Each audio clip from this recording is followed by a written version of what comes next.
இந்த கதை ஒரு வீரனின் கதையாகும்.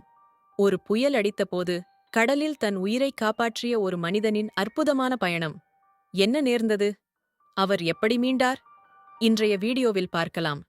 அந்த நாள் கடலின் சுமூகமான வெளிப்புறம் திடீரென மாறியது.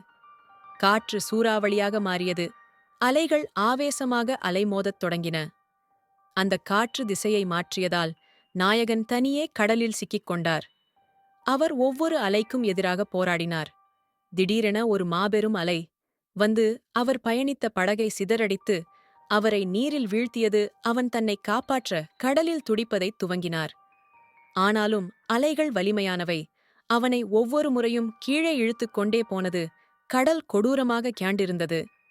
மழை பெய்து புயல் அதிகரித்தது.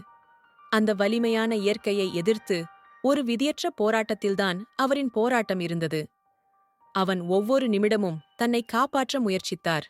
ஆனால் திடீரென்று ஒரு சுழல்பாதை தோன்றி அவனை அடிக்கடி கீழே இழுத்தது. அவன் உதவி வராது என்பதை உணர்ந்தான். இதன் முடிவை ஏற்றுக்கொண்டபோது மனதில் நம்பிக்கை மட்டும் இருந்து கொண்டிருந்தது. ஒரு நிமிடத்தில் கருமையான மேகங்களின் பின்னால் சூரிய கதிர்கள் பிரகாசமாகத் தெரிந்தன. புயல் படிப்படியாக சுருங்கத் தொடங்கியது.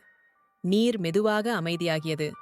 திடீரென தொலைவில் ஒரு மீன்பிடிக் கப்பல் விரைந்து வந்தது. அவருடைய வாழ்நாள் போராட்டம் சற்றே நிறைவு பெற்றது. அவர் காப்பாற்றப்பட்டார். அவரின் விழிகளில் நீர்த்துளிகள் இருந்தாலும் இப்போது அது பயம் அல்ல, நன்றி.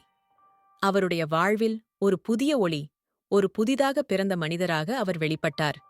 இயற்கை நமக்கு எத்தனை பெரிய சோதனைகளைத் தரினாலும் நம்பிக்கை மற்றும் போராட்டம் என்ற இரண்டின் மூலம் வாழ்வை மீண்டும் தரவைக்கலாம் என்பதன் சான்றுதான் இந்த கதை.